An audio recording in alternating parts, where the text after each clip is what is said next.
L'honneur de Montclair. Prologue de Montclair. Prologue. Le vent d'automne soufflait sur les collines de Provence, portant avec lui l'odeur de la lavande fanée et des premiers feux de cheminée. Dans la chapelle du château de Montclair, Aliénor de Montclair se tenait immobile devant la tombe fraîchement creusée de son père. Les pierres grises semblaient absorber la lumière vacillante des cierges, créant des ombres dansantes sur les murs austères. 30 jours s'étaient écoulés depuis que sire Bertrand de Montclair, chevalier réputé et seigneur respecté, avait été retrouvé mort au pied des remparts. 30 jours depuis que le mot « traître » s'était mis à circuler dans les couloirs du château, murmuré d'abord, puis prononcé ouvertement. 30 jours depuis que l'honneur de sa famille avait été traîné dans la boue. Aliénor ferma les yeux, revoyant le visage de son père tel qu'il était la dernière fois qu'elle l'avait vu vivant. Ses yeux gris, si semblables aux siens, brillaient d'une détermination farouche. Il lui avait serré à main avec force, un geste inhabituel pour un père envers sa fille, et avait murmuré des mots qu'elle n'avait pas compris alors. Quoi qu'il arrive, souviens-toi que l'honneur véritable ne se trouve pas dans les paroles des hommes, mais dans la vérité du cœur. Le lendemain, il était mort. La jeune femme ouvrit les yeux et posa une main sur la pierre tombale. À 19 ans, elle se retrouvait seule, orpheline de mère depuis longtemps et désormais privée de son père. Les terres de Montclair seraient confisquées, elle le savait. Un traître ne léguait rien à ses héritiers, sinon la honte. Mais Aliénor ne croyait pas à la trahison. Son père était incapable de déshonorer son serment. Quelqu'un mentait, quelqu'un avait orchestré sa chute, et cette personne paierait.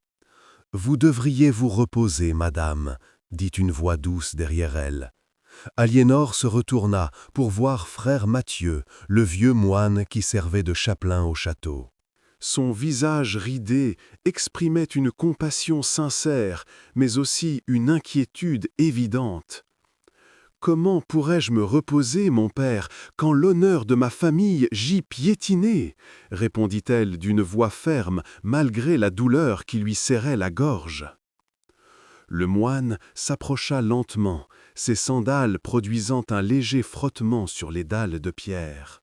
« Votre père était un homme bon, je le sais, mais les temps sont dangereux et les accusations portées contre lui. » « Sont des mensonges, » l'interrompit Aliénor, sa voix résonnant dans la chapelle silencieuse. « Des mensonges tissés par ceux qui avaient intérêt à le voir mort. » Frère Mathieu soupira profondément. « Peut-être, mais que peut faire une jeune femme seule contre les puissants de ce monde? Le seigneur Thibaut de Roussillon lui-même a prononcé le jugement. » Au nom de Roussillon, Aliénor sentit sa mâchoire se crisper. Thibaut de Roussillon, cousin éloigné du roi Louis IX, seigneur de vastes domaines et organisateur du plus grand tournoi de Provence. C'était lui qui avait accusé son père de comploter contre la couronne, lui qui avait présenté des preuves que personne n'avait pu contester. « Alors je devrais trouver un moyen, » dit-elle simplement. Le moine la regarda longuement, comme s'il pesait ses mots avec soin.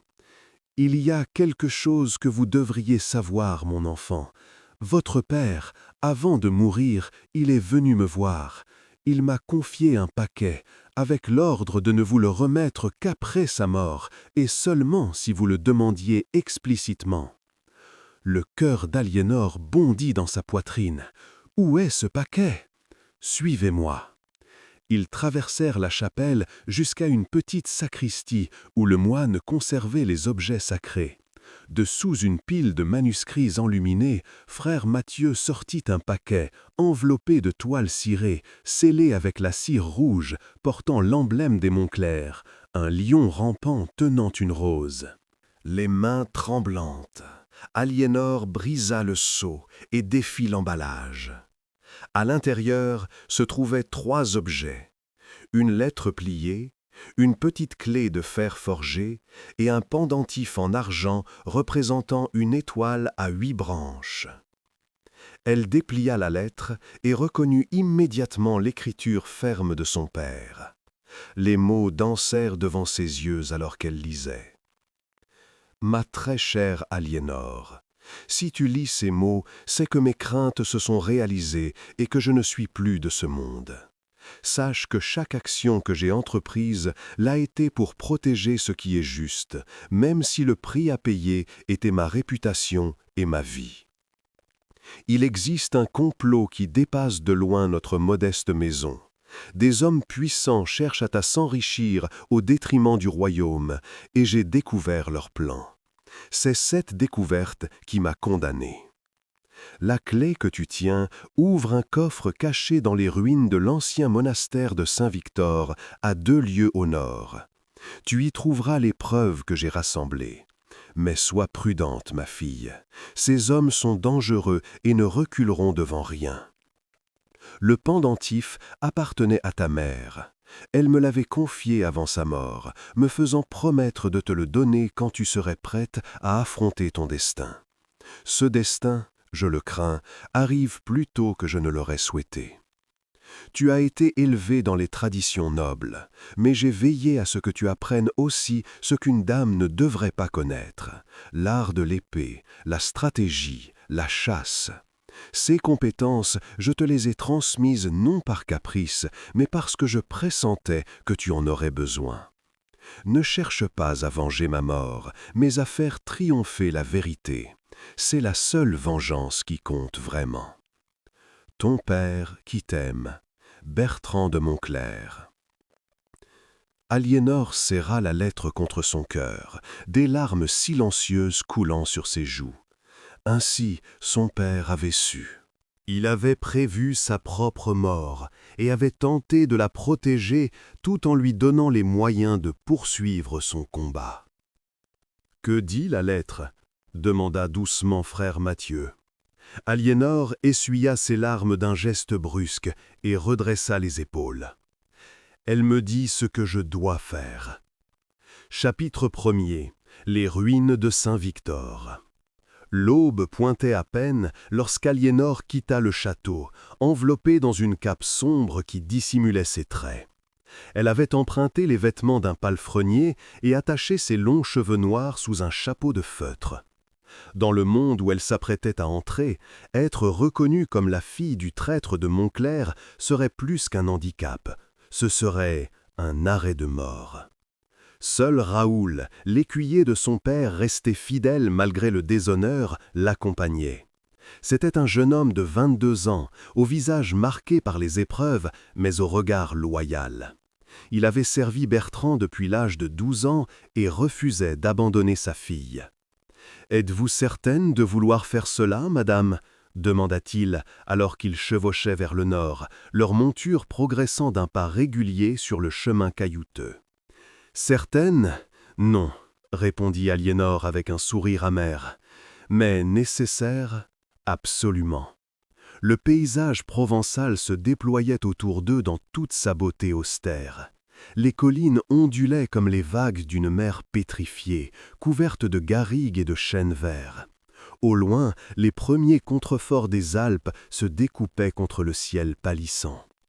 Les ruines de Saint-Victor avaient autrefois abrité une communauté monastique florissante, mais un incendie survenu 20 ans plus tôt avait détruit la majeure partie des bâtiments. Les moines survivants avaient été relocalisés et le lieu était devenu un endroit désolé que les gens du pays évitaient, murmurant des histoires de fantômes et de malédictions. Ils atteignirent les ruines alors que le soleil commençait à réchauffer l'air frais du matin. Les murs noircis se dressaient comme des dents brisées contre le ciel. Des corbeaux croissaient depuis les poutres calcinées qui émergeaient encore çà et là.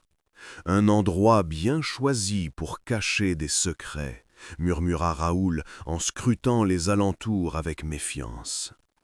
Aliénor mit pied à terre et sortit la lettre de son père. Il avait écrit des instructions précises. dans l'ancienne crypte, sous la 3e pierre portant le symbole de l'agneau. La crypte. Elle devait encore exister, enfouie sous les décombres. Aliénor avança prudemment à travers les ruines, évitant les pierres instables et les poutres pourries. Raoul la suivait de près, une main sur le pommeau de son épée. Ils trouvèrent l'entrée de la crypte à demi ensevelie sous un amas de gravats. Ensemble, ils dégagèrent l'ouverture, révélant un escalier de pierre descendant dans l'obscurité. « Je vais chercher des torches, » dit Raoul. Quelques minutes plus tard, armés de flambeaux improvisés, ils descendirent dans les profondeurs. L'air était froid et humide, chargé de l'odeur de la pierre ancienne et de la moisissure. Leurs pas résonnaient sur les marches usées, créant un écho inquiétant. La crypte était un espace voûté, soutenu par de massifs piliers de pierre. Sur les murs, des symboles chrétiens étaient encore visibles malgré les ravages du temps. Aliénor leva sa torche, faisant danser les ombres sur les pierres tombales qui jalonnaient le sol. « Là, » dit-elle, en désignant une série de dalles près du mur du fond.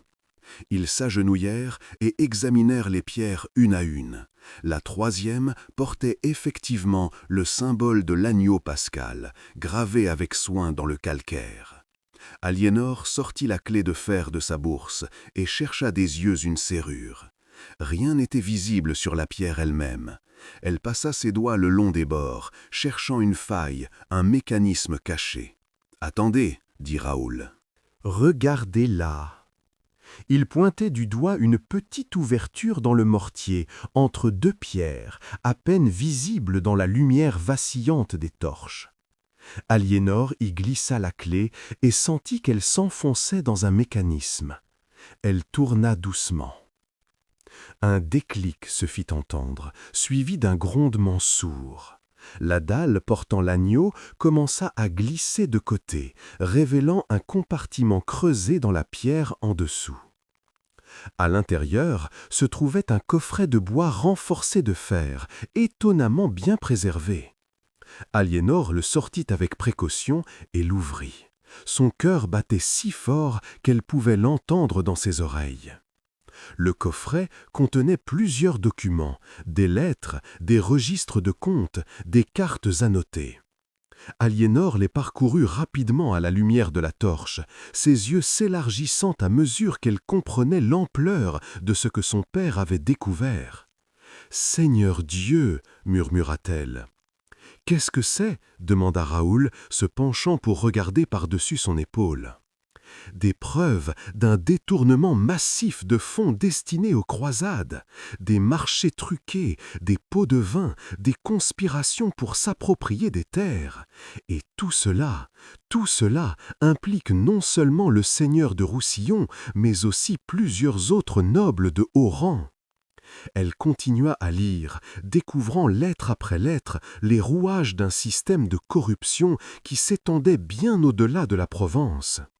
Des sommes colossales étaient détournées, des accusations fabriquées contre des innocents pour s'emparer de leurs biens, des alliances formées non pas pour servir le royaume, mais pour enrichir quelques-uns. « Votre père a découvert tout cela ?» demanda Raoul, abasourdi. « Il semblerait, et c'est ce qui l'a tué. Roussillon ne pouvait pas permettre que ces informations soient révélées. » Alors il a frappé le premier, accusant mon père de trahison pour discréditer toute preuve qu'il pourrait présenter. Que comptez-vous faire maintenant ? Aliénor rassembla les documents et les remit soigneusement dans le coffret. Ces preuves doivent être rendues publiques, mais pas n'importe comment. Si je les présente maintenant, fille d'un supposé traître, personne ne me croira. On dira que j'ai fabriqué ces documents pour venger mon père. Alors, comment ? Il y a un tournoi, dit Aliénor lentement, une idée prenant forme dans son esprit. Le grand tournoi de la Saint-Michel, organisé par Roussillon lui-même dans 15 jours. Tous les grands seigneurs de Provence y seront, ainsi que des envoyés du roi. Si je pouvais trouver un moyen de révéler la vérité là-bas, devant témoins. C'est de la folie, Roussillon vous ferait tuer sur place. Peut-être, mais c'est aussi notre seule chance. Mon père est mort pour ses preuves. Je ne le laisserai pas être mort en vain. Ils remontèrent de la crypte, portant le précieux coffret. Mais alors qu'ils émergeaient dans la lumière du jour, Aliénor s'arrêta net. Raoul, qui la suivait, faillit la heurter. « Qu'y a-t-il » chuchota-t-il. « Nous ne sommes pas seuls. » Elle avait raison. 3 hommes à cheval se tenaient près de leur monture et ce n'étaient pas des paysans égarés. Vêtus de cottes de mailles et portant les couleurs de Roussillon, ils étaient clairement des hommes d'armes. « Par tous les saints » jura Raoul à voix basse, « comment ont-ils su ?» Le plus grand des 3, un homme barbu au visage dur, s'avança. « Damoiselle de Montclair, ou, devrais-je dire, fille du traître, nous nous demandions quand vous viendriez chercher ce que votre père avait caché. Que comptez-vous faire maintenant ?» Il sentit sa main se refermer instinctivement sur le coffret. « Je ne sais pas de quoi vous parlez. » « Allons, allons, nous vous avons suivis depuis le château. Mon maître, le seigneur de Roussillon, sait tout. Il savait que votre père avait des documents, et il sait que vous viendriez les chercher. Il a été très patient, voyez-vous. Il aurait pu vous arrêter plus tôt, mais il préférait s'assurer que tous les éléments gênants soient bien rassemblés. » « Éléments gênants » répéta Aliénor, sa voix chargée de mépris. « Vous voulez dire les preuves de la corruption de votre maître ?» L'homme barbu sourit froidement. « Appelez cela comme vous voulez. Le fait est que ces documents ne quitteront jamais ces ruines, et vous non plus d'ailleurs. Il est regrettable qu'une jeune femme désespérée par le déshonneur de son père ait choisi de mettre fin à ses jours dans un lieu aussi sinistre. » Il fit un geste et ses 2 compagnons mirent pied à terre, dégainant leurs épées. Raoul se plaça immédiatement devant Aliénor, son épée déjà tirée. « Fuyez, madame, je les retiendrai !» Non, Aliénor posa le coffret et, à la grande surprise de tous, dégaina l'épée qu'elle portait dissimulée sous sa cape. « Nous combattons ensemble !» Les hommes de Roussillon échangèrent un regard surpris, puis éclatèrent de rire. « Une femme qui croit savoir manier une lame, voilà qui promet d'être divertissant. » Mais leur rire mourut rapidement. Aliénor avait passé des années à s'entraîner en secret avec son père, qui avait reconnu en elle un talent naturel pour l'escrime. Elle n'était peut-être pas aussi forte qu'un homme, mais elle était rapide, précise, et surtout, elle avait l'avantage de la surprise. Le premier homme chargea en sous-estimant son adversaire. Aliénor para son coup avec aisance et riposta d'un mouvement fluide qui ouvrit une entaille sur son bras. L'homme recula, choqué, tandis que le sang commençait à tacher sa manche. À côté d'elle, Raoul affrontait le 2e homme avec l'assurance d'un guerrier expérimenté. Le bruit du métal contre le métal résonnait entre les ruines. Le chef barbu, voyant que ses hommes étaient en difficulté, dégaina à son tour et se joignit au combat. Aliénor se retrouva face à lui, et elle comprit immédiatement qu'il était un adversaire bien plus redoutable. Ses coups étaient puissants, précis et portés avec l'expérience de nombreux combats. Elle esquiva, para, recula, cherchant une ouverture. Son bras commençait à fatiguer sous la force des assauts. Elle trébucha sur une pierre et faillit perdre l'équilibre. « Pas si habile que ça, finalement » ricana le barbu en portant un coup qui aurait dû la désarmer. Mais Aliénor avait feinte sa faiblesse. Au dernier moment, elle pivota, laissant l'épée de son adversaire fendre l'air à côté d'elle et plongea son propre fer dans son flanc, là où la cotte de maille ne protégeait pas complètement. L'homme poussa un cri et recula, une main pressée contre sa blessure. Ses yeux exprimaient maintenant de la peur plutôt que du mépris. « Retraite !» ordonna-t-il d'une voix rauque. Les 3 hommes se précipitèrent vers leurs chevaux et s'éloignèrent au galop, laissant Aliénor et Raoul haletants mais victorieux parmi les ruines. « Vous vous êtes battue comme un chevalier, madame, » dit Raoul avec respect et admiration mêlés. « Mon père me l'a appris, » répondit Aliénor, essuyant sa lame sur un pan de sa cape. Il récupéra le coffret, son esprit déjà en train de calculer. Ils vont prévenir Roussillon. Il saura maintenant que nous avons les documents et que nous sommes prêts à nous battre. Cela change tout. En effet, nous devons quitter la région. Non, dit Aliénor fermement. Au contraire, nous devons nous rapprocher. Si Roussillon me croit en fuite, il baissera sa garde. Mais si je me présente là où il s'y attend le moins, j'aurai l'avantage de la surprise. Et où serait-ce? Aliénor sourit, un sourire qui ne reflétait aucune joie, mais une détermination de fer. Au tournoi, bien sûr, mais pas en tant que damoiselle de Montclair, en tant que quelqu'un qu'on ne remarquera pas, quelqu'un qui pourra se déplacer librement et observer. Vous ne voulez tout de même pas dire? Si, je vais participer au tournoi, déguisé en écuyer. Chapitre 2. Le déguisement. La maison de dame Isabeau de Valréas se trouvait dans un petit bourg à mi-chemin entre Montclair et le château de Roussillon où se tiendrait le tournoi.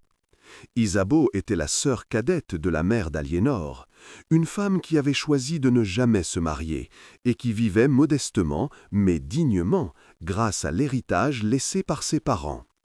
C'était vers elle qu'Aliénor se dirigea, sachant qu'elle trouverait là un refuge sûr et, elle l'espérait, une alliée. La nuit était tombée lorsqu'ils arrivèrent. La maison d'Isabeau était une bâtisse de pierre à 2 étages, entourée d'un petit jardin d'herbes aromatiques. Une lumière douce brillait aux fenêtres du rez-de-chaussée. Aliénor frappa à la porte, son cœur battant d'appréhension. Elle n'avait pas vu sa tante depuis les funérailles de son père, et elle ignorait comment celle-ci réagirait à son plan audacieux. La porte s'ouvrit sur une servante qui les dévisagea avec suspicion, jusqu'à ce qu'Aliénor baisse son capuchon, révélant son visage. « Dame Aliénor, entrez vite, entrez !» Quelques instants plus tard, elle se retrouva dans le salon chaleureux d'Isabeau, face à sa tante qui la regardait avec un mélange d'inquiétude et d'affection. Isabeau de Valréas avait 45 ans, mais en paraissait 10 de moins. Ses cheveux noirs, semés de quelques fils d'argent, étaient relevés en un chignon élégant. Ses yeux verts, si semblables à ceux qu'avait eus la mère d'Aliénor, brillaient d'une intelligence vive. « Ma nièce, dit-elle en embrassant Aliénor, j'ai appris ce qui s'est passé. Je suis désolée de ne pas avoir pu faire davantage lors des funérailles, mais je sais, ma tante, les temps sont dangereux pour ceux qui s'associent à la famille Montclair. Néanmoins, tu es ici maintenant, et tu es la bienvenue. Mais dis-moi, que fais-tu si loin du château, déguisée ainsi ?» Aliénor prit une profonde inspiration et raconta tout à sa tante. La lettre de son père, les documents cachés dans les ruines, le combat contre les hommes de Roussillon et son plan de se rendre au tournoi. Isabeau écouta en silence, son visage exprimant tour à tour la surprise, l'inquiétude et l'admiration. « Tu as hérité du courage de ton père, dit-elle finalement, et de l'obstination de ta mère. Mais ce que tu proposes est extrêmement dangereux. Se déguiser en écuyer, participer à un tournoi. Si tu es découverte, je serai tuée, je le sais. Mais que puis-je faire d'autre? Fuir et vivre dans le déshonneur, laisser les assassins de mon père profiter de leurs crimes ?» Isabeau se leva et marcha vers la fenêtre, regardant la nuit sans vraiment la voir.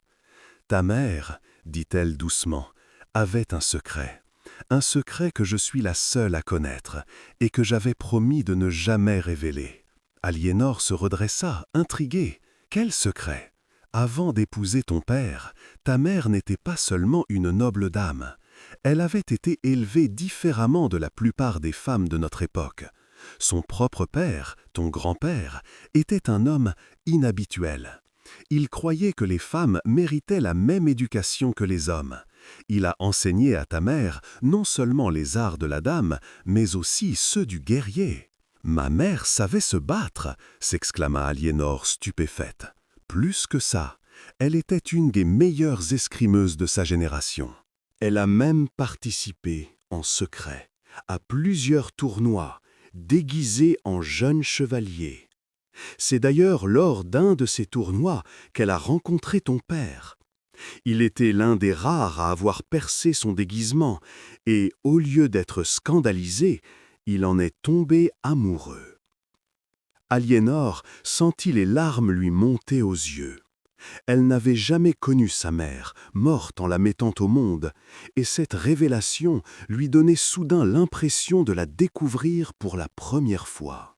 « Pourquoi ne m'a-t-on jamais rien dit ?»« Parce que ton père voulait te protéger. Il savait que si la vérité sur ta mère était connue, cela pourrait te nuire. Mais, en même temps, il ne pouvait s'empêcher de t'enseigner ce qu'il avait admiré chez elle. C'est pour cela qu'il t'a formé à l'épée, qu'il t'a appris la stratégie et la chasse. » Isabeau retourna s'asseoir face à sa nièce. Le pendentif que ton père t'a laissé, l'étoile à 8 branches, appartenait à ta mère. C'était son talisman lors de ses déguisements. Elle le portait toujours caché sous son armure. Aliénor sortit le pendentif et le regarda avec des yeux nouveaux. Soudain, elle comprit. Ce n'était pas seulement un bijou, c'était un héritage, une bénédiction pour le chemin qu'elle s'apprêtait à emprunter. « Tu as décidé de suivre ses pas, » dit Isabeau, « et je ne peux pas t'en empêcher, pas plus que personne n'aurait pu empêcher ta mère. Alors tout ce que je peux faire, c'est t'aider. Vous m'aideriez ? Bien sûr, tu es tout ce qui me reste de ma sœur.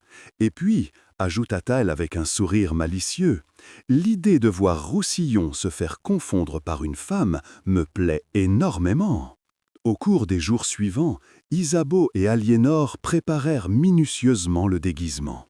Il ne suffisait pas de s'habiller en homme, il fallait pouvoir passer pour un écuyer sans éveiller le moindre soupçon. « Le secret, » expliquait Isabeau en aidant Aliénor à bander sa poitrine pour l'aplatir, est de ne pas essayer d'imiter un homme, mais de devenir le personnage que tu incarnes.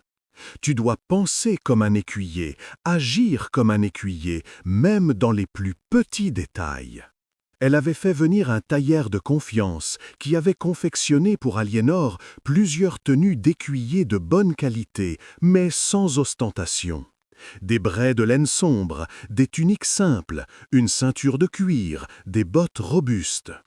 « Tes cheveux sont un problème, » observa Isabeau en examinant la longue chevelure noire de sa nièce. « Je les couperai, » dit Aliénor sans hésitation. « Non, c'est trop suspect. Un jeune écuyer qui arrive avec les cheveux fraîchement coupés attirerait l'attention. Nous allons les cacher. » Elle tissa les cheveux d'Aliénor en une tresse serrée qu'elle enroula contre son crâne, puis les dissimula sous une coiffe ajustée. Par-dessus, Aliénor porterait un chaperon qui cachait également une partie de son visage. « Marche pour moi !» ordonna Isabeau. Aliénor traversa la pièce et sa tante secoua la tête. « Non, non, tu marches comme une dame qui essaie de marcher comme un homme.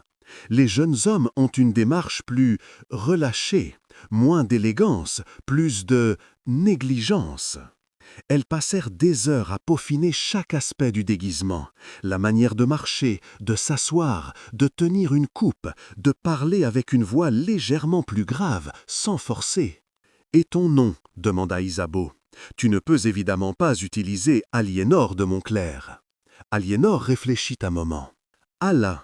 Alain de Valmont. C'est assez commun pour ne pas attirer l'attention. » « Alain de Valmont, » répéta Isabeau en hochant la tête. « Écuyer de quelle maison ?»« D'aucune maison pour l'instant. Je dirais que mon maître est mort récemment et que je cherche un nouveau seigneur à servir. Cela expliquera pourquoi je suis seul et pourquoi je cherche à me faire remarquer au tournoi. » Raoul, qui assistait aux préparatifs, intervint. « Si je puis me permettre, madame, Alain, je veux dire, il serait plus crédible que vous arriviez avec un compagnon. Les écuyers solitaires sont rares. Je pourrais me faire passer pour votre ami, un autre écuyer.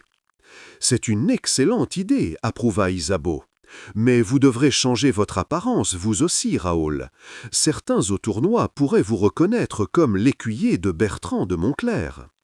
Raoul se laissa pousser la barbe et teindre les cheveux d'un brun plus foncé. Avec des vêtements différents et une posture légèrement voûtée, il devint méconnaissable. Le 7e jour de préparatifs, un événement inattendu vint bouleverser leurs plans. Un messager arriva à la maison d'Isabeau, porteur de nouvelles inquiétantes. « Le seigneur de Roussillon a mis votre tête à prix, madame, annonça-t-il à Aliénor. Il vous accuse d'avoir attaqué ses hommes et d'avoir volé des documents appartenant à votre père, documents qui prouveraient sa trahison. Il offre 50 livres d'argent à quiconque vous livrera, morte ou vive. » 50 livres, c'était une fortune. Aliénor sentit son estomac se nouer. Avec une telle récompense, tous les mercenaires et chasseurs de primes de Provence seraient à sa recherche. « Il a peur, observa Isabeau. C'est bon signe. Cela signifie que ces documents sont encore plus importants que nous ne le pensions. Ou cela signifie qu'il fera tout pour me retrouver avant que je puisse les révéler, répondit Aliénor sombrement. Cette nuit-là, elle eut du mal à dormir. Elle pensait à son père, à tout ce qu'il avait sacrifié. Elle pensait à sa mère, cette femme extraordinaire qu'elle n'avait jamais connue, mais dont elle suivait maintenant les traces. Elle pensait au danger qui l'attendait, à la facilité avec laquelle elle pourrait échouer et mourir. Mais elle pensait aussi à la vérité, à la justice, à l'honneur, qui n'était pas un simple mot, mais un idéal pour lequel valait la peine de se battre. Au matin du 8e jour, elle se regarda dans le miroir d'Isabeau. La jeune femme qui la fixait en retour avait disparu. À sa place se tenait un jeune écuyer au visage déterminé, prêt à affronter les défis qui l'attendaient.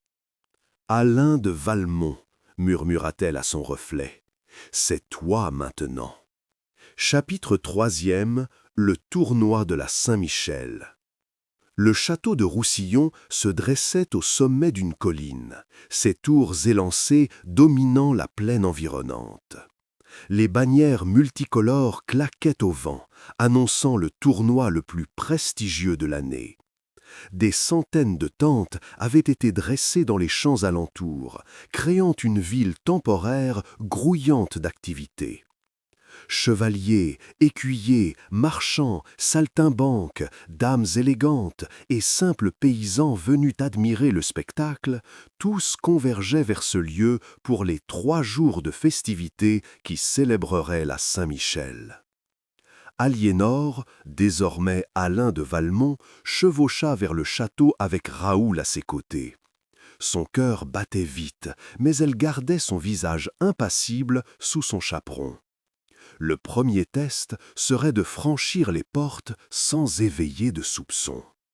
Les gardes à l'entrée examinaient chaque arrivant avec une attention particulière. Elle pouvait voir des portraits affichés sur les murs, son propre visage, dessiné d'après description, avec l'inscription « Recherché pour trahison ». Nom et affiliation, aboya le garde lorsque leur tour arriva. Alain de Valmont, écuyer sans maître, répondit Aliénor d'une voix qu'elle avait travaillée pour la rendre légèrement plus grave et rauque. Mon compagnon, Raoul de Beaumont. Sans maître, comment comptez-vous participer au tournoi sans chevalier à servir? Je cherche justement un seigneur qui accepterait mes services. J'ai entendu dire que de nombreux chevaliers seraient présents ici. Le garde la dévisagea avec méfiance, mais son regard glissa sur elle sans s'arrêter. Pour lui, elle n'était qu'un écuyer parmi des centaines d'autres. Passez, mais restez dans les zones autorisées. Ils franchirent les portes et se retrouvèrent plongés dans le chaos organisé du tournoi. Partout, des hommes s'affairaient. Certains polissaient des armures, d'autres aiguisaient des épées, d'autres encore s'entraînaient à la lance. L'air résonnait du bruit du métal, des hennissements de chevaux et des cris des marchands vantant leurs marchandises. « Où commençons-on » murmura Raoul. « Par observer » répondit Aliénor. « Roussillon sera là, surveillant tout. Nous devons apprendre qui sont ses alliés, qui pourrait être de notre côté, et comment approcher les envoyés du roi. » Ils trouvèrent un emplacement pour leur tente dans la section réservée aux écuyers sans affiliation. C'était un quartier humble, loin des riches pavillons des grands seigneurs, mais cela convenait parfaitement à leur plan. Au cours de cette première journée, Aliénor circula dans le camp, écoutant les conversations, observant les interactions. Elle apprit rapidement que Roussillon était craint autant que respecté. Ces hommes patrouillaient partout, et on murmurait qu'il avait des espions parmi les participants. « Je l'ai vu ce matin » raconta un jeune écuyer à ses compagnons alors qu'Aliénor passait à proximité. « Le seigneur de Roussillon en personne. Il a l'air d'un diable avec ses yeux noirs et sa barbe pointue. On dit qu'il n'a jamais perdu un seul combat. » « Bah, répondit un autre, c'est parce qu'il ne combat que quand il est sûr de gagner. Un vrai chevalier ne calcule pas ainsi. Tais-toi, ces hommes pourraient t'entendre. » Aliénor continua son chemin, rassemblant des informations comme une abeille récolte le pollen. Elle apprit que les envoyés du roi, 2 nobles de la cour, logeaient dans le château même. Ils étaient là officiellement pour représenter Louis IX lors du tournoi, mais aussi pour évaluer la loyauté des seigneurs de Provence. Le premier soir, un banquet fut donné dans la grande salle du château. Seuls les chevaliers et les nobles y étaient conviés, mais les écuyers pouvaient observer depuis les galeries supérieures en servant leur maître. Aliénor se glissa dans la foule des serviteurs, un pichet de vin à la main, et monta jusqu'aux galeries. De là, elle avait une vue parfaite sur l'assemblée en contrebas. Roussillon présidait à la haute table, magnifique dans ses atouts de velours et de fourrure. Il était plus jeune qu'elle ne l'aurait cru, la quarantaine à peine, avec un visage aux traits fins mais durs. Ses yeux sombres parcouraient la salle avec une vigilance constante. À sa droite siégeaient les envoyés du roi, le seigneur Gauthier de Montfort, un homme corpulent au visage rubicond, et le seigneur Hugues de Lusignan, plus jeune et plus austère. « Messeigneurs, disait Roussillon d'une voix qui portait dans toute la salle, ce tournoi est bien plus qu'une simple célébration. C'est l'occasion de démontrer la force et la loyauté de la Provence envers notre bien-aimé roi Louis. Que ces 3 jours soient le témoignage de notre dévotion. » Des acclamations s'élevèrent. Aliénor serra les dents. L'hypocrisie de cet homme la révoltait. Il parlait de loyauté alors qu'il volait le royaume, de dévotion alors qu'il avait tué son père. Son regard se promena sur les autres nobles présents, cherchant des visages connus. Elle reconnut plusieurs des noms mentionnés dans les documents de son père, le baron de Sauve, le comte d'Uzès, le seigneur de Carcassonne. Tous corrompus, tous complices. Mais il y avait aussi d'autres nobles dont les noms n'apparaissaient pas dans les lettres compromettantes. Des hommes qui pourraient être des alliés potentiels si elle pouvait les convaincre de la vérité. « Du vin !» appela quelqu'un en dessous d'elle. Aliénor descendit de la galerie et commença à circuler parmi les tables, remplissant les coupes, écoutant les conversations. En tant qu'écuyer anonyme, elle était invisible, une ombre parmi les ombres. « As-tu entendu parler de cette affaire Montclair » demanda un chevalier à son voisin. « Le traître, oui, une histoire sordide. Heureusement que Roussillon l'a découvert à temps. Vraiment, je connaissais Bertrand de Montclair, ce n'était pas le genre d'homme à trahir son serment. Les apparences sont trompeuses. Roussillon a présenté des preuves irréfutables. Des preuves, oui, bien sûr. » Il y avait du scepticisme dans le ton du chevalier, et Aliénor nota mentalement son visage. peut-être un allié potentiel. La soirée se poursuivit avec des chants, des récits de chevaliers errants et de plus en plus de vin. Aliénor continua à observer, à écouter, à planifier. Ce n'est qu'aux petites heures de la nuit, quand le banquet se termina enfin, qu'elle put regagner sa tente. Raoul l'y attendait, inquiet. Alors, Roussillon est sur ses gardes, il a des hommes partout. Mais j'ai identifié quelques nobles qui semblent avoir des doutes sur l'affaire Montclair. Si je pouvais leur montrer les documents. Comment comptez-vous faire? Vous approcher d'eux ouvertement serait trop dangereux. Je sais, je dois d'abord gagner leur attention d'une autre manière. Demain commencent les épreuves du tournoi. Si je peux me distinguer, attirer les regards. Vous voulez participer aux joutes? S'exclama Raoul abasourdi. Non, pas aux joutes, ce sont des épreuves réservées aux chevaliers. Mais il y a les compétitions pour écuyers, le tir à l'arc, l'escrime, la course. Et si vous gagnez, cela vous rendra visible, ce qui est exactement ce que vous voulez éviter. Au contraire, la meilleure cachette est parfois en pleine lumière. Qui soupçonnerait qu'un écuyer qui gagne les compétitions est en réalité une femme recherchée? Raoul secoua la tête, mais sourit malgré lui. « Vous êtes aussi folle que courageuse. Votre père serait fier. » Le deuxième jour du tournoi commença avec les épreuves pour écuyers. Des centaines de jeunes hommes se pressaient pour participer, espérant impressionner les chevaliers présents et peut-être gagner une place dans leur service. La première épreuve était le tir à l'arc. Aliénor s'inscrivit sous le nom d'Alain de Valmont et attendit son tour. Son père lui avait enseigné le maniement de l'arc, et elle avait découvert qu'elle possédait un talent naturel pour cet art. Quand son nom fut appelé, elle s'avança vers la ligne de tir, consciente des dizaines d'yeux qui l'observaient. La cible était placée à 50 pas, une distance standard. Elle prit un arc, testa sa tension et sélectionna ses flèches avec soin. Puis, d'un geste fluide qu'elle avait pratiqué 1000 fois, elle encocha, visa et tira. La première flèche se planta dans l'anneau extérieur, la deuxième dans l'anneau du milieu, la troisième près du centre.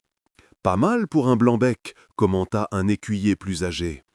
Mais au deuxième tour, Aliénor ajusta sa technique. Les 3 flèches suivantes se plantèrent toutes dans le cercle central, à quelques pouces du centre parfait. Des murmures approbateurs s'élevèrent de l'assistance. Au troisième et dernier tour, elle prit son temps, bloquant tous les bruits autour d'elle, se concentrant uniquement sur la cible. Elle tira. Les 3 flèches fendirent l'air dans un sifflement et vinrent se planter en triangle serré autour du centre exact. Un moment de silence, puis des acclamations éclatèrent. Aliénor avait remporté la première place de la compétition de tir à l'arc. « Remarquable !» dit le juge en lui remettant un ruban bleu. « Quel est ton nom, jeune homme ?»« Alain de Valmont, messire. »« Eh bien, Alain de Valmont, tu as un talent certain. Quel chevalier as-tu l'honneur de servir ?»« Aucun pour l'instant, messire. Mon maître est décédé il y a 3 mois. »« Je vois. Eh bien, avec de telles compétences, tu ne manqueras pas d'offres. Félicitations. » Alors qu'elle s'éloignait, son ruban bleu attirant les regards, Aliénor sentit un frisson lui parcourir l'échine. Elle venait de franchir un point de non-retour. Elle était maintenant visible, remarquée. Il lui faudrait être encore plus prudente. Dans l'après-midi se déroula la compétition d'escrime. C'était l'épreuve qu'Aliénor attendait et redoutait le plus. Elle excellait à l'épée, mais c'était aussi là qu'elle risquait le plus d'être reconnue. Son style de combat portait inévitablement la marque de l'enseignement de son père. Les combats se déroulaient par élimination simple. Aliénor affronta d'abord un écuyer nerveux qu'elle désarma en moins d'1 minute. Puis un adversaire plus expérimenté qui lui donna plus de fil à retordre, mais finit par tomber sous ses coups précis. Les demi-finales l'opposèrent à un écuyer grand et fort qui comptait manifestement sur sa puissance pour l'emporter. Mais Aliénor utilisait la vitesse et la technique plutôt que la force, et elle finit par trouver une ouverture, plaçant son épée émoussée contre la gorge de son adversaire. « Je me rends !» haleta celui-ci. La finale se déroulerait le soir même, après les grandes joutes entre chevaliers. Son adversaire serait Guillaume, un écuyer de 18 ans au service du baron de Sauve, réputé pour son habileté. En attendant, Aliénor put assister aux joutes depuis les gradins réservés aux écuyers. C'était un spectacle impressionnant. Les chevaliers en armure complète, chevauchant au galop, leurs lances s'entrechoquant dans un fracas de bois brisé et de métal froissé. Roussillon lui-même participait, et il se révéla un jouteur redoutable. Il renversa 3 adversaires d'affilée, s'attirant les acclamations de la foule. Alors qu'elle observait, Aliénor sentit quelqu'un s'asseoir à côté d'elle. Elle se tourna et se retrouva face à un homme d'une 40aine d'années, aux cheveux grisonnants et au regard perçant. « Tu es l'écuyer qui a gagné le tir à l'arc ce matin, » dit l'homme. Ce n'était pas une question. « Oui, messire. »« Impressionnant. Ton maître t'a bien formé. »« Il était un excellent professeur. »« Était. Il est mort. »« Oui, messire. » L'homme hocha la tête pensivement. « Je suis le chevalier Armand de Clermont. Je cherche un nouvel écuyer. Le mien a été blessé lors d'un entraînement il y a quelques semaines. Si tu cherches un maître, je pourrais être intéressé par tes services. » Aliénor sentit son cœur s'emballer. C'était l'opportunité qu'elle cherchait, un moyen de se rapprocher des cercles de pouvoir, d'avoir accès à des informations. Mais c'était aussi dangereux. Plus elle se rapprocherait des nobles, plus le risque d'être découverte serait grand. « Je serais honorée de servir un chevalier tel que vous, messire, » répondit-elle prudemment. « Mais je dois vous avouer que je souhaite d'abord terminer les compétitions. La finale d'escrime a lieu ce soir. »« Bien sûr, je serai là pour observer. Si tu te bats aussi bien que tu tires à l'arc, nous aurons une conversation plus approfondie après. » Le soir venu, l'arène fut éclairée par des centaines de torches. La foule s'était encore agrandie, tous désireux de voir la finale de la compétition d'escrime des écuyers. Aliénor et Guillaume se firent face au centre de l'arène. Son adversaire était grand et bien bâti, confiant. Il la salua avec courtoisie. « Que le meilleur gagne, » dit-il. « Qu'il en soit ainsi, » répondit Aliénor. Le signal fut donné et le combat commença. Guillaume attaqua immédiatement, ses coups puissants et rapides. Aliénor para, esquiva, recula, évaluant son adversaire. Il était bon, très bon même, mais il était aussi prévisible, ses attaques suivant un schéma qu'elle pouvait anticiper. Elle laissa passer les premières minutes, se contentant de défendre, observant chacun de ses mouvements. Puis, quand elle eut percé son style, elle commença à contre-attaquer. Ses coups étaient précis, ciblant les ouvertures dans la garde de Guillaume avec une exactitude chirurgicale. Elle le força à reculer, à se déséquilibrer, à douter.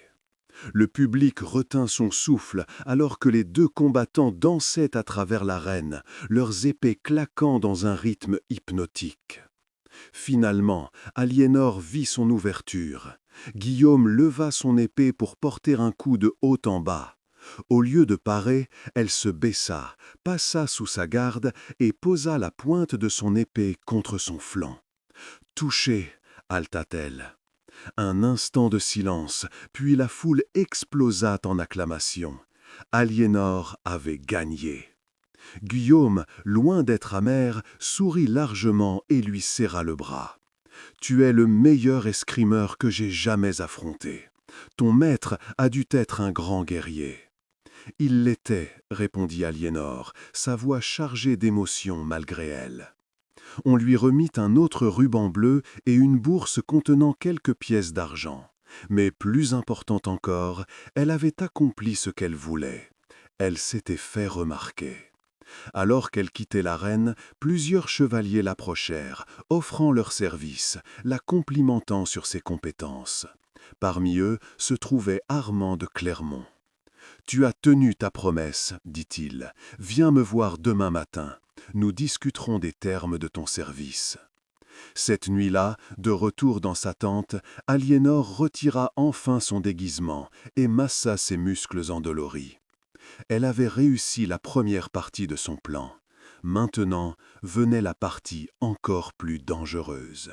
« Vous avez attiré beaucoup d'attention aujourd'hui, » observa Raoul. « Y compris, peut-être, celle de Roussillon. »« Je l'espère, » dit Aliénor. « Je veux qu'il me voie. Je veux qu'il se demande qui est cet écuyer talentueux. Mais je veux aussi qu'il ne voie que ce qu'il s'attend à voir, un jeune homme ambitieux cherchant à se faire un nom. Et si quelqu'un vous reconnaît, c'est un risque que je dois prendre. Mais qui s'attendrait à trouver Aliénor de Montclair déguisée en écuyer talentueux au beau milieu du tournoi de son pire ennemi? C'est tellement audacieux que personne n'y pensera. » Pourtant, cette nuit-là, elle dormit peu, son esprit tournant sans cesse autour des prochaines étapes de son plan. Chapitre 4. Les secrets du château.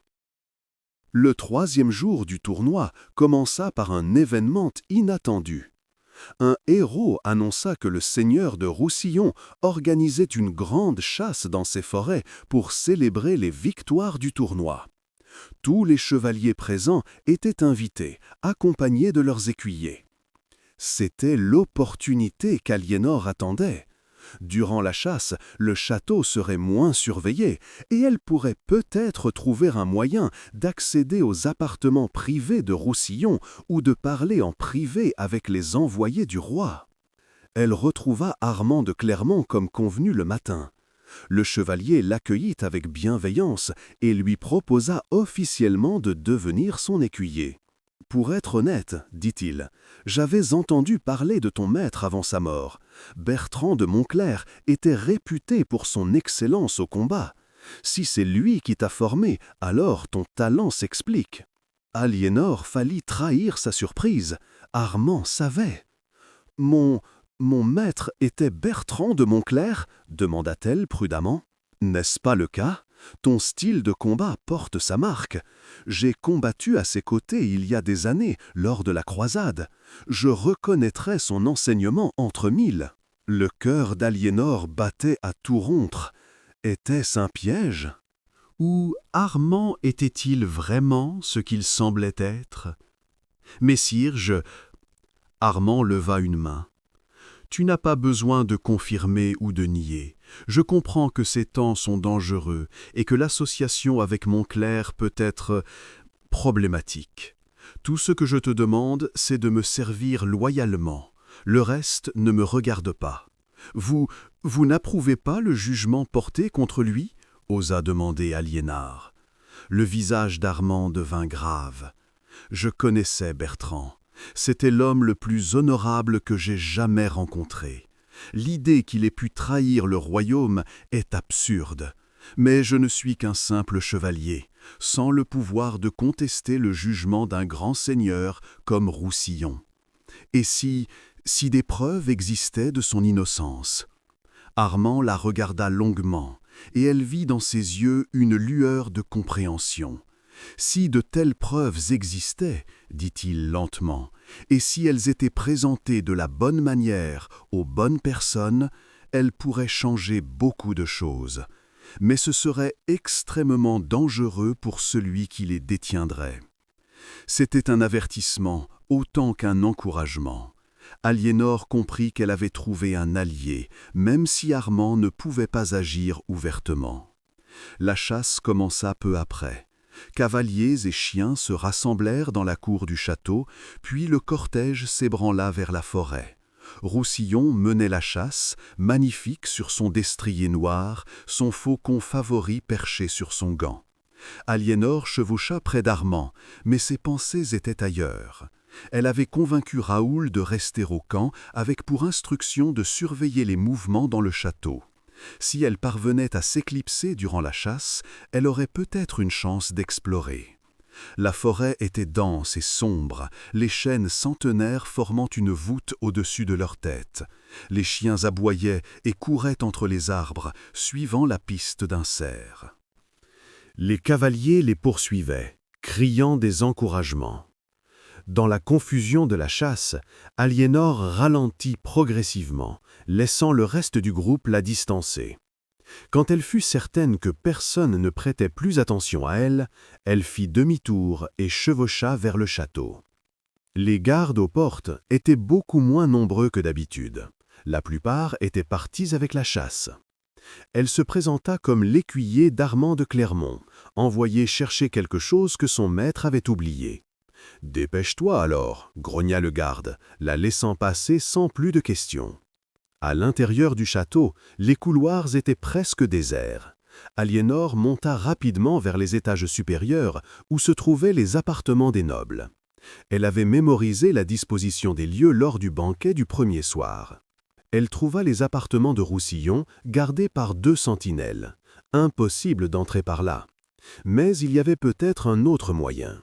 Se souvenant de ses leçons d'architecture avec son père, elle savait que les grands châteaux possédaient souvent des passages dérobés, utilisés par les serviteurs ou comme voie d'évacuation en cas d'attaque.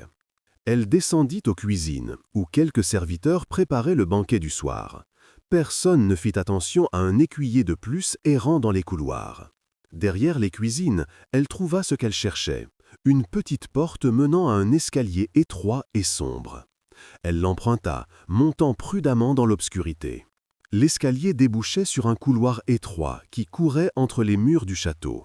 C'étaient les passages secrets qu'elle avait espérés. Elle avança lentement, cherchant une ouverture vers les appartements principaux.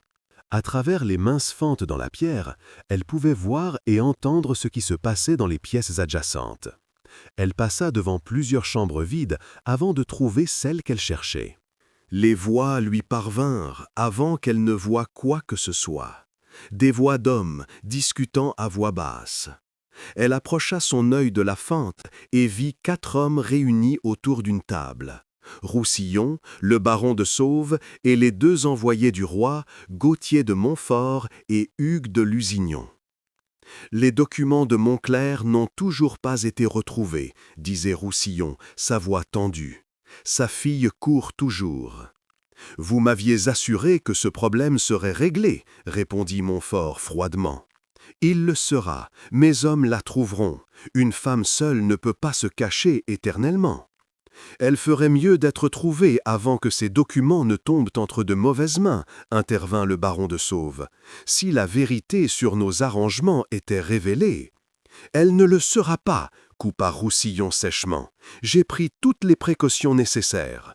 Montclair est mort, sa fille sera bientôt capturée et les documents seront détruits.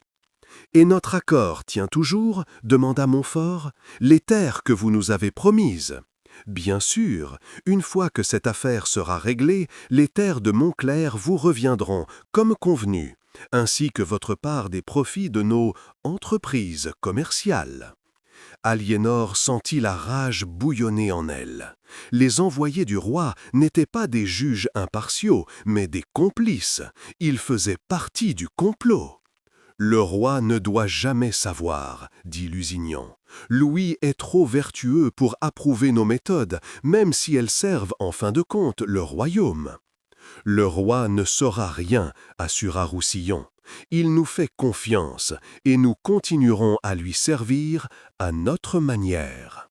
Ils rirent, un rire qui donna la nausée à Aliénor. Elle continua à écouter, apprenant les détails de leur plan, les noms d'autres complices, les sommes impliquées. C'était encore pire que ce qu'elle avait imaginé. Le complot s'étendait jusqu'au plus haut niveau de la cour.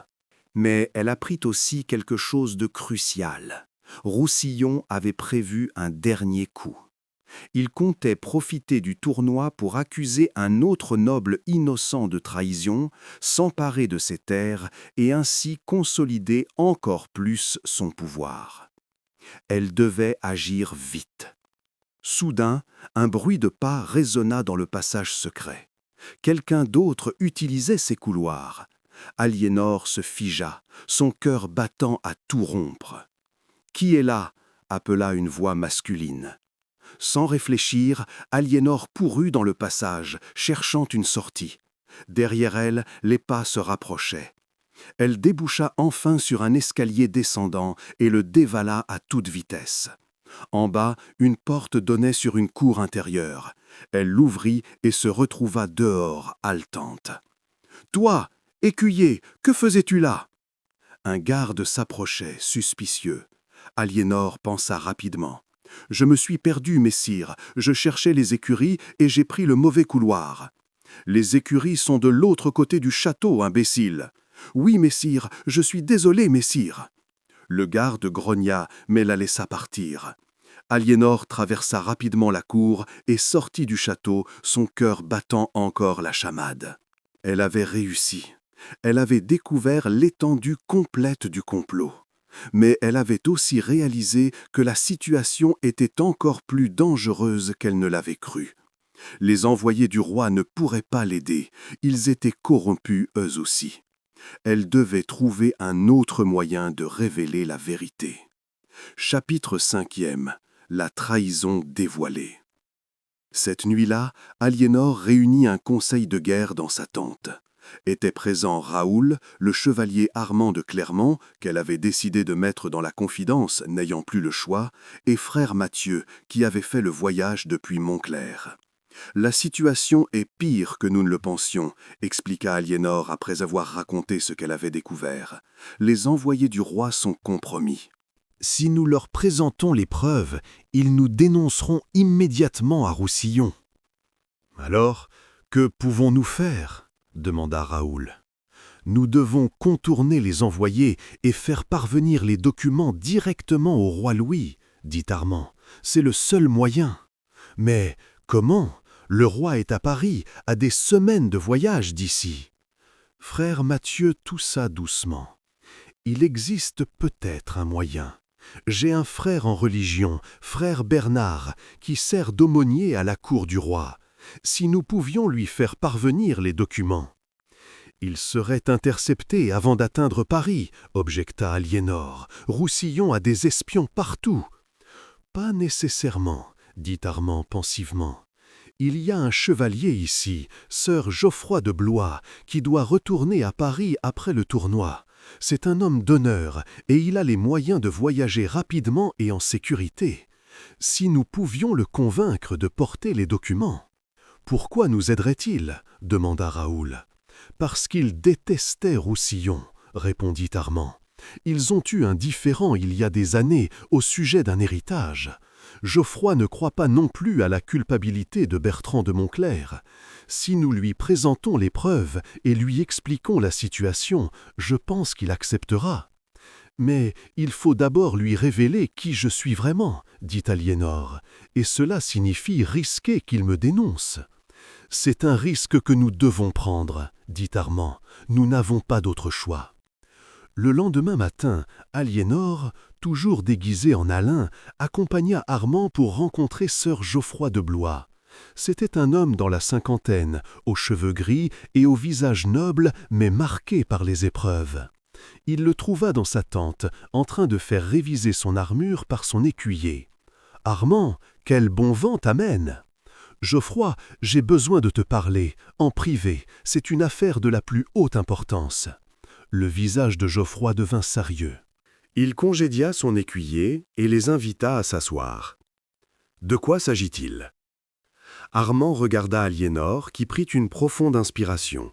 C'était le moment de vérité. Elle retira son chaperon, défit sa coiffe et laissa ses longs cheveux noirs tomber sur ses épaules. « Je suis Aliénor de Montclair, fille de Bertrand de Montclair, que Roussillon a faussement accusé de trahison. » Geoffroy se leva d'un bond, la main sur son épée. « Comment ?»« S'il vous plaît, messire, écoutez-moi, dit Aliénor rapidement.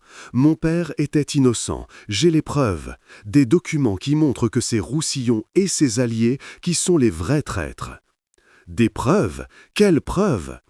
Aliénor sortit le coffret et l'ouvrit, révélant les lettres et les registres. Geoffroy les examina, son visage passant de la surprise à l'incrédulité, puis à la colère. « Par le Christ, murmura-t-il, c'est de la haute trahison. C'est somme, c'est non. Maintenant vous comprenez pourquoi mon père a été tué. Il avait découvert le complot et devait être réduit au silence. » Geoffroy continua à lire, et Aliénor vit dans ses yeux qu'il était convaincu. « Pourquoi me montrer cela? Pourquoi vous dévoiler à moi? » « Parce que j'ai besoin de votre aide, messire. Les envoyés du roi ici présents sont corrompus, complices de Roussillon. Je dois faire parvenir ces documents au roi lui-même, mais je ne peux pas quitter la province maintenant. Roussillon me cherche partout. Mais vous, messire, vous pouvez voyager librement. Si vous acceptiez de porter ces documents à Paris, de les remettre au roi. Vous me demandez de risquer ma vie et mon honneur. Je vous demande de servir la justice et votre roi. Mon père est mort pour ces documents. Je suis prête à mourir pour eux aussi, mais ils doivent atteindre le roi. » Geoffroy fut silencieux pendant un long moment, pesant sa décision. « Si je fais cela, dit-il finalement, Roussillon saura que je vous ai aidé. Ma propre vie sera en danger. Je le sais, et je ne vous demande pas de décider à la légère. Mais pensez à ce qui est en jeu, pas seulement l'honneur de ma famille, mais l'intégrité du royaume lui-même. » Geoffroy regarda de nouveau les documents, puis Aliénor, puis Armand. « Je connaissais votre père, dit-il doucement. C'était un homme bon. Je n'ai jamais cru aux accusations portées contre lui.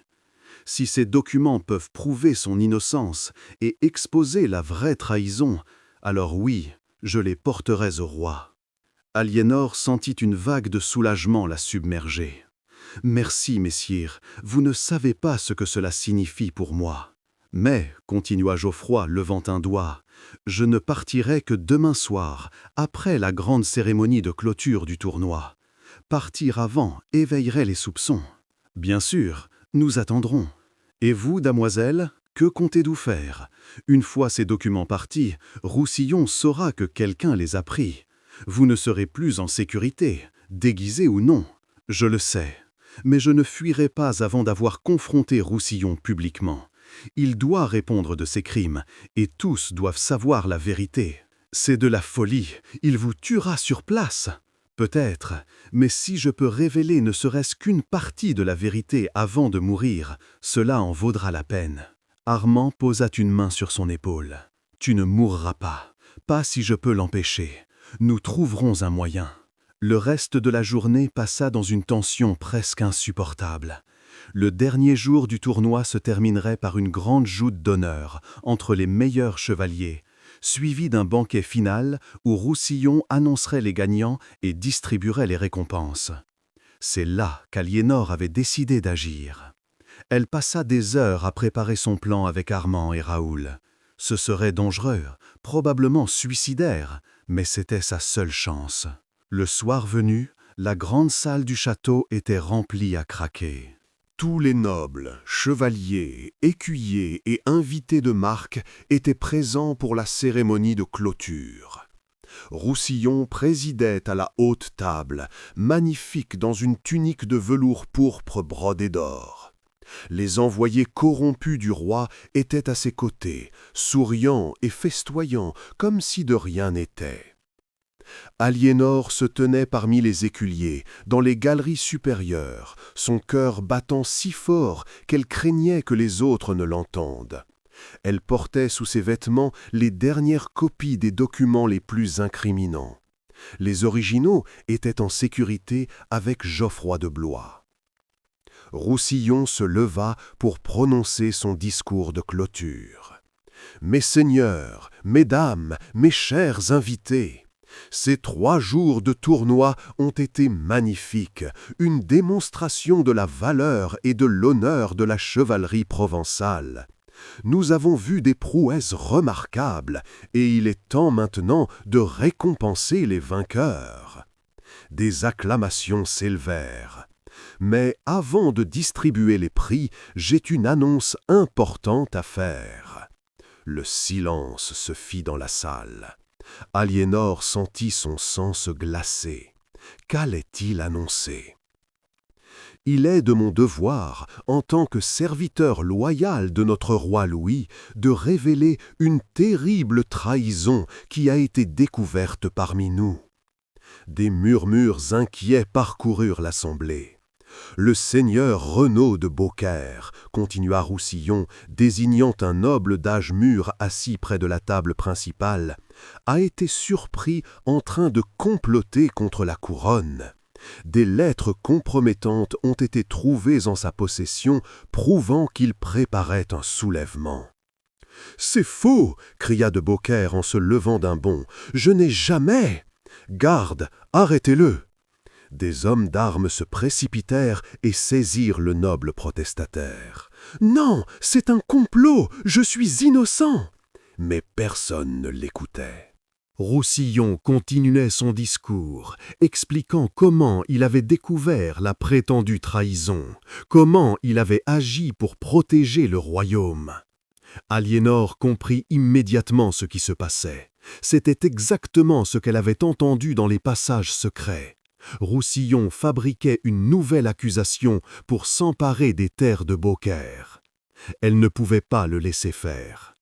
Avant qu'elle ne puisse changer d'avis, elle descendit des galeries et se fraya un chemin à travers la foule jusqu'au centre de la salle. « Mensonge !» cria-t-elle d'une voix forte qui résonna dans toute la salle. Tous les regards se tournèrent vers elle. Roussillon fronça les sourcils. « Qui ose m'interrompre ?» Aliénor retira son chaperon et sa coiffe, laissant ses cheveux tomber librement. Des cris de surprise s'élevèrent de l'assemblée. « Je suis Aliénor de Montclair, fille de Bertrand de Montclair, que vous avez faussement accusée de trahison. Et je suis ici pour révéler vos propres crimes, seigneur de Roussillon. » Le visage de Roussillon devint livide, puis rouge de fureur. « Garde, arrêtez cette femme, c'est une fugitive, une criminelle !» Mais avant que les gardes ne puissent bouger, Armand de Clermont et plusieurs autres chevaliers se placèrent autour d'Aliénor, leurs épées tirées. « Laissez-la parler !» ordonna Armand, « elle a le droit de se défendre. »« Elle n'a aucun droit, elle est la fille d'un traître. » « Mon père n'était pas un traître, hurla Aliénor. C'est vous qui êtes le traître, vous et vos complices. Mon père a découvert que vous détourniez des fonds destinés aux croisades, que vous fabriquiez de fausses accusations pour vous emparer des terres de nobles innocents, que vous corrompiez même les représentants du roi. C'est absurde, où sont vos preuves ? Ici, Aliénor sortit les documents de sous sa tunique et les brandit. Lettres, registres, témoignages, tout est là. Mon père a passé des mois à rassembler ces preuves avant que vous ne le fassiez assassiner. Roussillon pâlit et Aliénor sut qu'elle avait visé juste. Ces documents sont des faux, fabriqués par cette femme pour venger son père. Alors pourquoi avez-vous envoyé vos hommes me tuer pour les récupérer ? Rétorqua Aliénor. Si ce sont des faux, pourquoi aviez-vous si peur que je les trouve ? La logique de son argument résonna dans la salle. Les nobles commençaient à regarder Roussillon avec suspicion. « Montrez-nous ces documents !» exigea un chevalier. « Non !» cria Roussillon, « c'est un piège. Elle essaie de détourner l'attention de la vraie trahison. » Mais c'était trop tard. Plusieurs nobles s'avancèrent, réclamant de voir les preuves. Aliénor tendit les documents, qui commencèrent à circuler dans la salle. Les réactions furent immédiates et explosives. Des cris d'indignation, de colère, d'incrédulité s'élevèrent alors que les nobles lisaient les lettres compromettantes. « Ceci porte votre sceau, Roussillon, et celui du baron de Sauve. Et regardez là, les noms de Montfort et Lusignan. » Les deux envoyés du roi, réalisant que le scandale était sur le point d'éclater, tentèrent de se lever et de fuir, mais des chevaliers leur barrèrent le passage.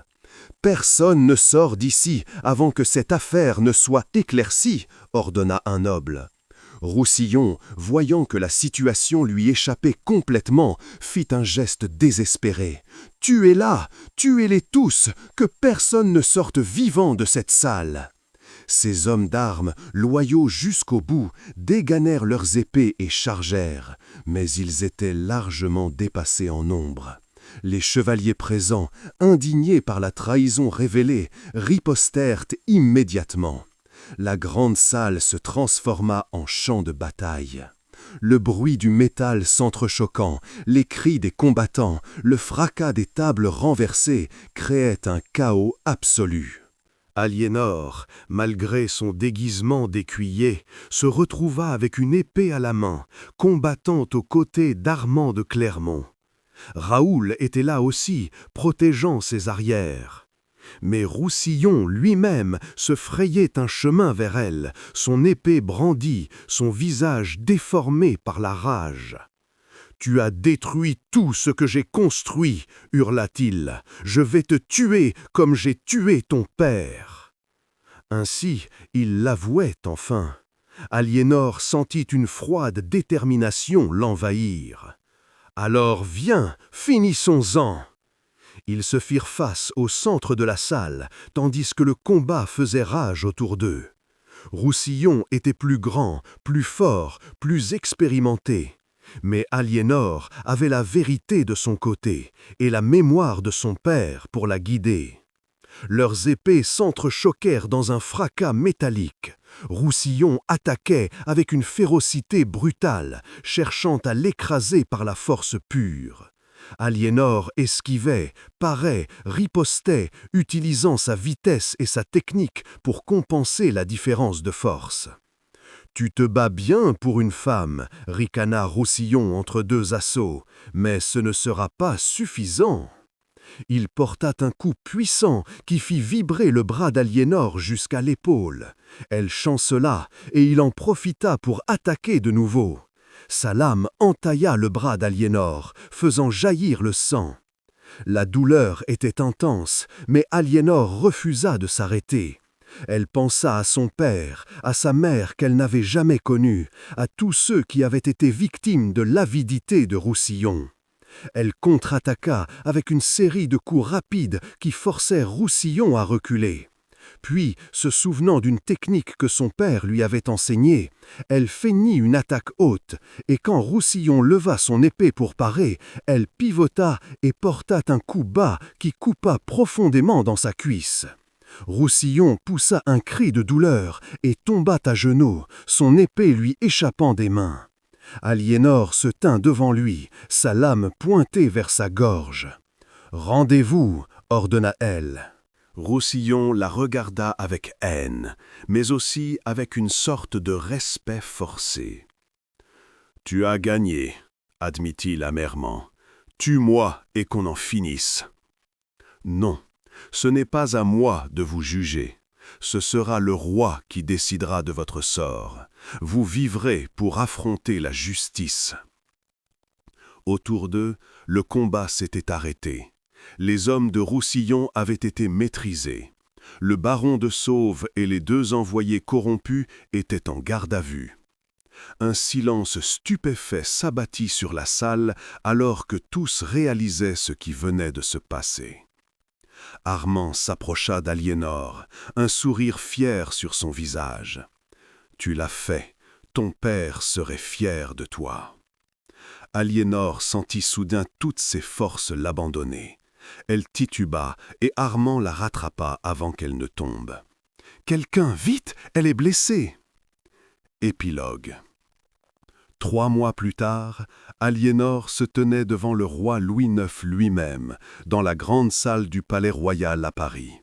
Sa blessure au bras avait guéri, laissant une cicatrice qu'elle portait avec fierté. Le roi avait convoqué un tribunal royal après avoir examiné les documents que Serge Geoffroy de Blois lui avait remis. L'enquête avait révélé l'étendue complète du complot, impliquant non seulement Roussillon et ses complices directs, mais un réseau de corruption qui s'étendait à travers plusieurs provinces. Roussillon, le baron de Sauve et les envoyés corrompus avaient été jugés coupables de haute trahison, de détournement de fonds royaux et de multiples meurtres. Leurs terres avaient été confisquées et eux-mêmes emprisonnés pour le reste de leur vie. Plus important encore, la mémoire de Bertrand de Montclers avait été lavée de toute accusation. Il était maintenant reconnu comme un héros qui avait sacrifié sa vie pour protéger le royaume. « Damoiselle de Montclers, dit le roi Louis d'une voix grave et solennelle, votre courage et votre détermination ont servi la justice et le royaume. Vous avez honoré la mémoire de votre père et prouvé que la valeur et l'honneur ne sont pas l'apanage des hommes seuls. Votre majesté est trop généreuse, répondit Aliénor en s'inclinant. Non, je suis simplement juste, et c'est pourquoi je décrète aujourd'hui que les terres de Montclers vous sont restituées intégralement, ainsi qu'une compensation pour les dommages subis par votre famille. De plus, en reconnaissance de vos services exceptionnels, je vous accorde le titre de Dame protectrice de Montclers, avec tous les droits et privilèges qui s'y attachent. » Des murmures surpris parcoururent la cour.